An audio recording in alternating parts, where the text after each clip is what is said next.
ព្រមស្ម័គ្ររួមរាំងរៀមហើយ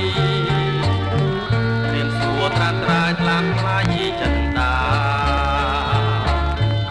តាអូនឈ្មោះអ្វីសូមស្រីមេត្តាប្រាប់មករៀមរាហើយបានដឹងផងខ្ញុំមកចាំរៀមឈ្មោះសុវណ្ណតែងអូនសុវណ្ណតែងអូន